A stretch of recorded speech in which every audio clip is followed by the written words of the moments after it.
Yay, there you go. Okay, so we're live. Okay. Hooray. Okay, so Ashley says she has the questions already, so I'm going to have her read the questions. Okay. And then we can just discuss them. Yeah, let me go to it. Okay.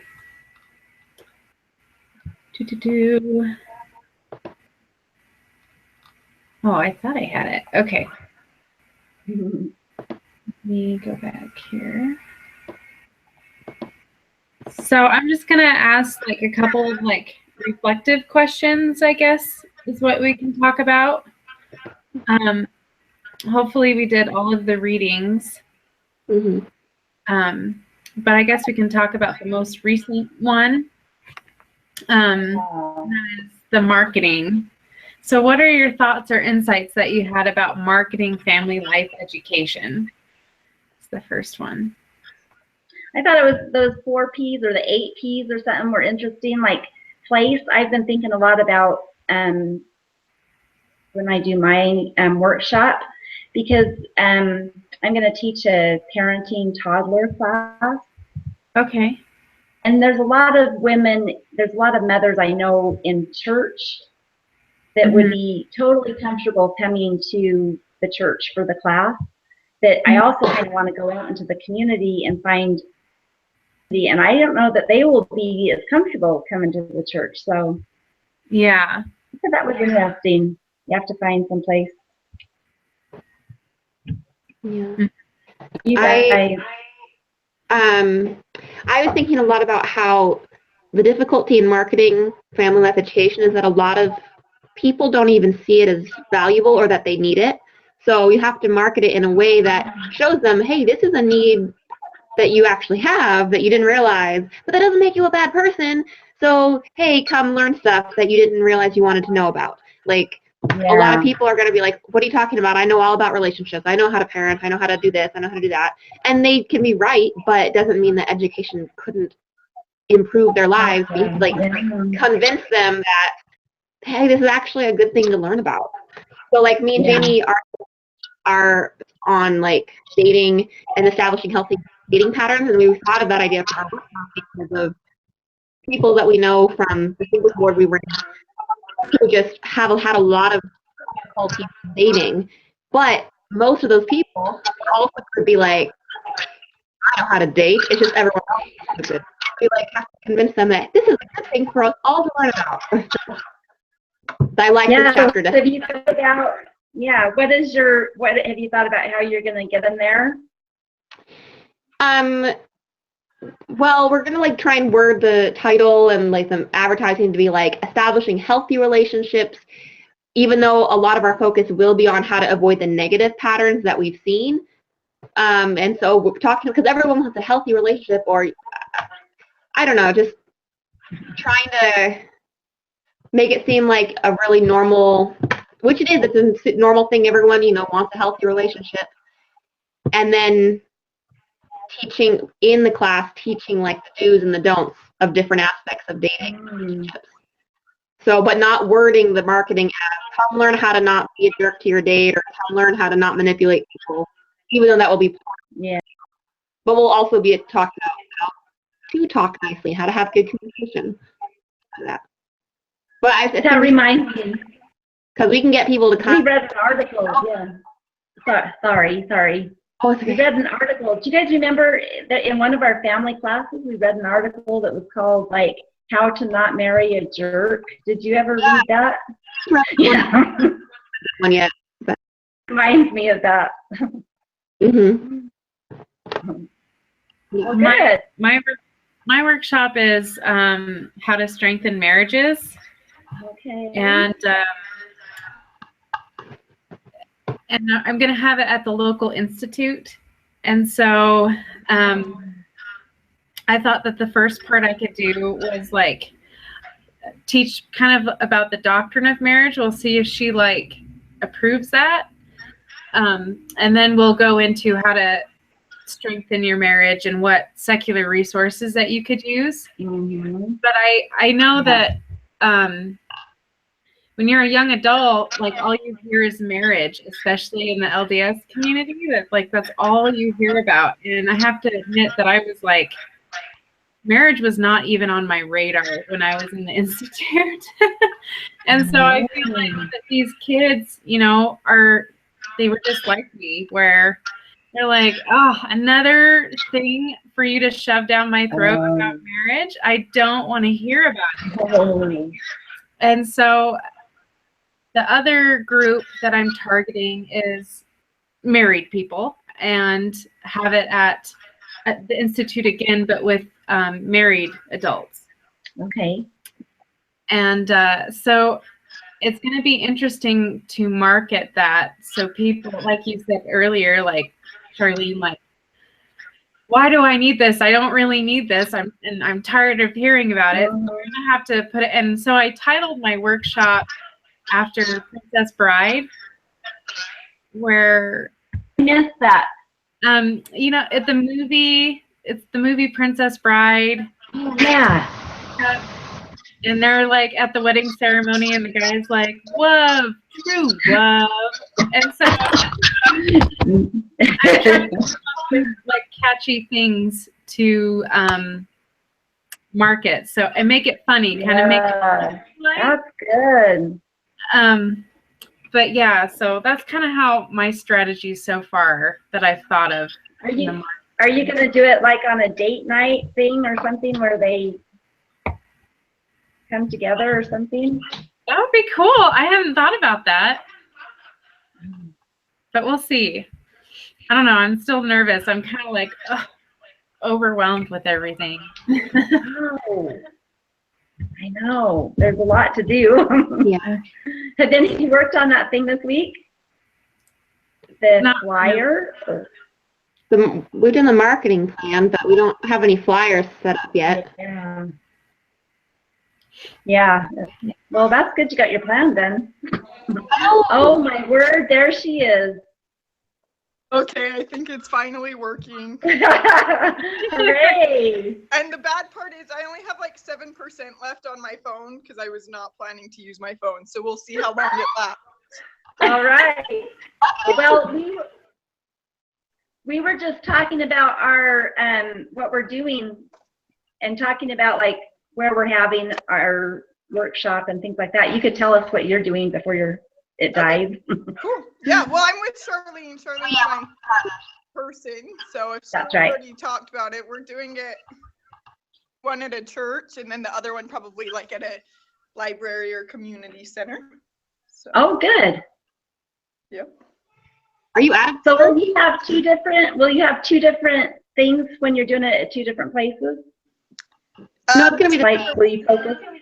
two different workshop like programs. Yeah. No, we'll do the same one, just with different audiences. So, and Charlene lives in Spokane, and I live in Seattle, so she's gonna come over here. That's what I was just wondering. I'm married, so I'm gonna visit family and such. So I'll just go home to visit for the weekend and do a workshop. Wow. That's awesome. That's good. We kind of like planned it. She's actually a friend from my singles ward, so we know each other, and it worked well. Yeah, that's really cool. That's good. What are your guys' names? Sorry for jumping in late. I'm Chanel. And I'm okay. Ashley. Oh, I guess it says it on the screen too. Cool. Yeah, you can. Awesome. So we can go on to other questions. At the beginning, like this is from chapter 1, and they mentioned a bunch of approaches, like here's an expert approach, a facilitator approach, etc. So what approaches do you guys plan on using, or what are you subscribing to?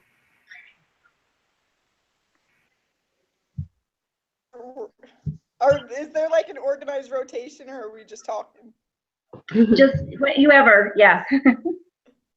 Okay. I were talking about it would be more of the facilitator approach, and a lot of, and like the way we're going to set up the classroom too is more of like a circle and more of like, I don't know, a friendly environment rather than like a classroom setting where we're just, lecturing from the front. So facilitating conversation and being very wise about the questions, of course, so we don't therapy session or something.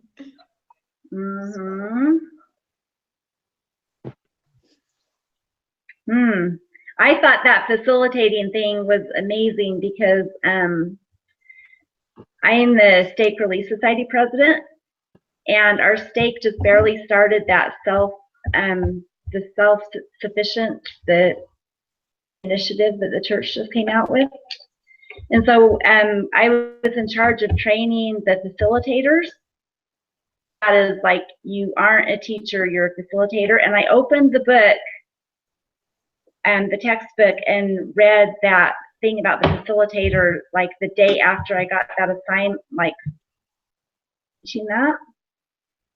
And it was like so good. I like copied that. It had a really good paragraph about facilitators and experts, and copied it and sent it to our whole committee, and they were like, oh, that says it perfect. Like, it was really clear, like the benefits of facilitating, huh?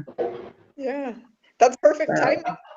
That's cool. That was a miracle. I just thought, wow, there's no way for that. So Awesome. Yeah, I like the eclectic approach, and that's where you kind of combine different approaches depending on the situation.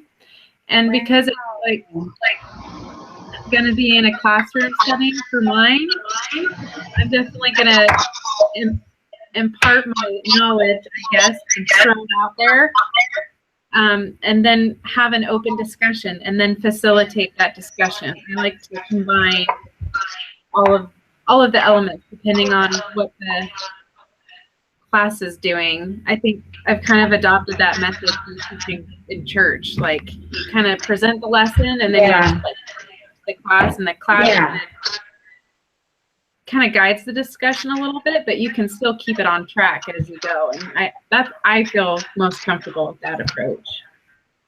That's really good. I like your guys. Wow. Okay. Okay, last question. Let's see. An important part of family life education is helping to motivate those who you work with. What is needed to motivate people, and what role do you play in the motivation process? That's a hefty last question.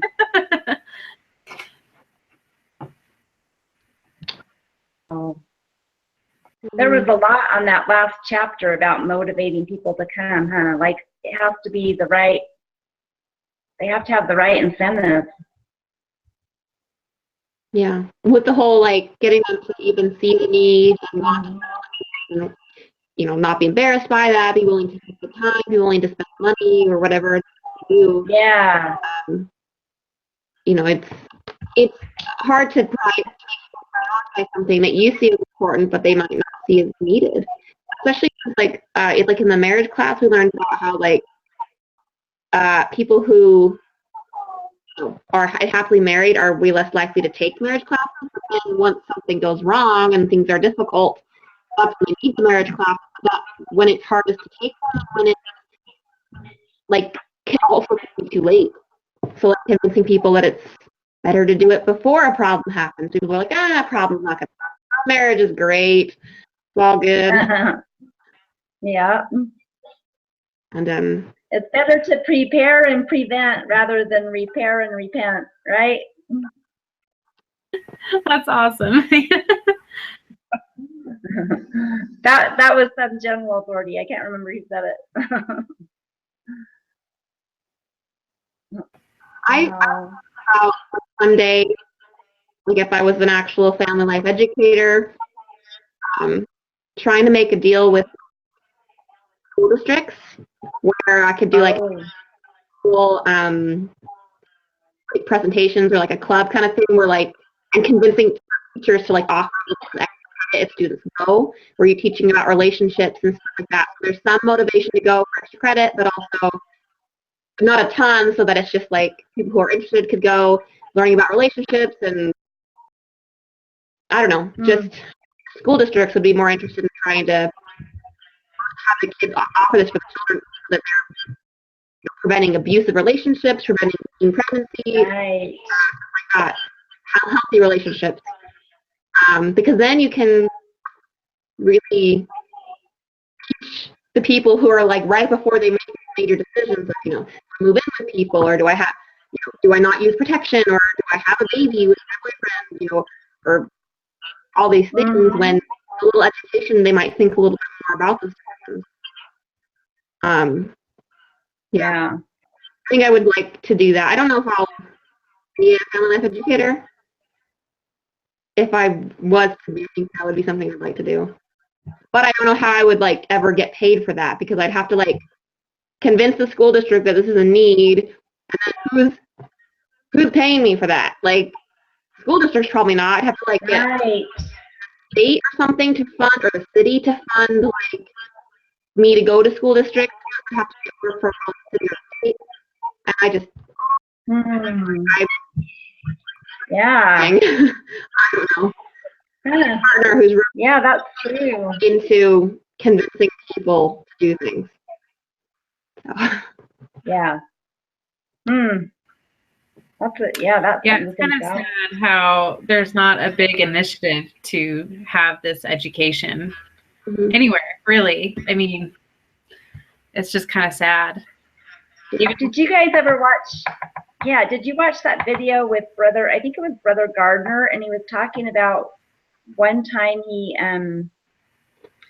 helped pass some program where if they took a marriage class, they didn't have to pay as much for their marriage license. It was like in Montana or North Dakota or something. And then it didn't make it through the legislation because they found out that the money used for marriage licenses was going to help some group that it didn't even have anything to do with marriage. Did you remember that? I knew about the legislation, but I haven't heard that specific story. Yeah. So part of our reading mentioned how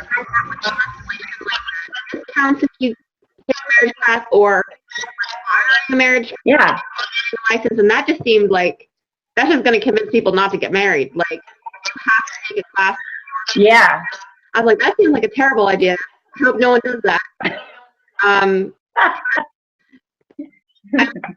Kind of our, we already live together. Oh, let's get married. And it's like, oh, we have to make time for this class that we have to do.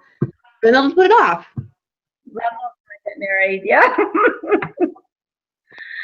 It's almost like people who care about their marriage already will probably care enough to take a prep class, and they probably, the ones that really need it, take it. The ones who are, like, if they have to pay money for a class or something, or take the time out, or they have to stop, take time off work. Yeah. Those are the people who need the discount at the marriage classes. Convince them. Yeah. It's all very true. Yeah. I think I was reading one book where it said the number of remarriages, like the percentage of remarriages of those who do not go to a marriage class are like, it was like super high. I don't want to like give a specific like statistic, but I remember the percentage was crazy high because, and I was like, if I ever experience a divorce, I want to go to a marriage class to make sure I'm not going to screw up this second one. Yeah, true. So I was so surprised that not a lot of remarried couples go do that. I was flabbergasted. Yeah. So like, I think it's really easy. All I've learned from my experience, so I'm totally ready. Because I've been divorced, and this is my remarriage. And at the same time, I think being a member of the church, I've had those classes. I've had all the classes, all of those things that I need. Because the first time around, like, I wasn't really paying attention to all of that. This time around, all my experiences, I was like, okay, I want this to go right. And I had the resources. Every week, church, all the stuff, all the teachings of the church. There's manuals online, lds.org. tons of things that I've read through. So all the resources were available, but to everyone else, they don't even know where the resources are. So it's really much harder to find. I think I agree. Like you would think, I need to learn more about marriage, about dating, about relationships, about anything before I start this over again. Yeah. But it's not available. It's hard to get to. And like the resources too, like I feel like if people who are not LDS, which I am so grateful for the gospel, like oh my goodness, I don't know where I'd be without the gospel and the resources. But I feel like those who are not part of the gospel, like if they're like, okay, my resource is going and getting like a book about and it's not even based in facts or research or anything, like a feel good read a jerk and I need to get some self-confidence, and they get this weird self-confidence book, and it's not like a legit resource and helping so I feel like even the resources that are out there, they're probably not very valid. Popular resources. Yeah. So yeah, and that's why I love our degree. I love that we're doing this because I see a need for this degree. And so it gets me so energized because I'm like, this is so true, and everyone's going to benefit. Everyone can benefit from learning something about marriage and family. So do you think that it applies, like even if I don't go out and get a job, after this, I feel like I have so much the classes have helped me so much, like even in ward council or something, when you're talking about what people need. Don't you feel like you have a lot of things to back or to think about, to pull from, I guess? It's like I don't think I will anytime soon be an actual family life educator or anything, but whatever I go into or whatever I do, this will benefit everything, and it will also just benefit my own life, my own marriage, my own family. Yeah, and sure. And I just figure even if I don't have a job that's family life education, like promoting family life education by talking about it, telling people what it is, just so that to increase the awareness so that the others who are like active educators don't have as much like confusion with people around them, like what do you do? Yeah. Did you guys see that thing? There's to help like for us, if we graduate with our bachelor's degree, it said something like we could work a marriage counselor and do a part, but we could do activities or something with them to help them through. Did you guys remember reading that somewhere? That was kind of cool. I was like, ooh, I could totally picture doing that. You're still working with couples and helping them as a facilitator, and then they go to the counselor for the counseling part. I thought, ooh, that might be fun. Yeah, I'm so excited for us to get this for you and for me. I realize that I talk about this every day, and so anyway, hopefully my passion of the subject will motivate people to come to my workshop. That's what I'm hoping. Yeah. So let's see, what did you say you're doing it? Marriage. So a marriage. The marriage one. We'll see. That'll be good. I'm gonna go pray about it after and see if I can get some guidance on what principles I want to cover. But I've got to do that tonight too. Yeah. So. Well, thank you guys for meeting. Those are some of the questions that we covered. So. Yeah. Thanks for having those handy, so you kept us on track. Oh, no worries. Okay, so let's see. So we all post this, right? Is that right? I think so. Like on the discussion board. Yeah. Right. So do I send you? I'll send you guys a link. Okay. So after this, I think it will show it.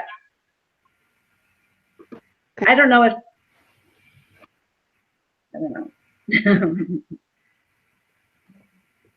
Okay, well, it was really nice meeting you guys. Yeah, you too. So I guess we'll hang out more. As class goes on, yeah. Okay. All right, well, have a good night. Yeah, I'll you send guys- that link to you. Thank you. All right, and bye. Thank you. Bye.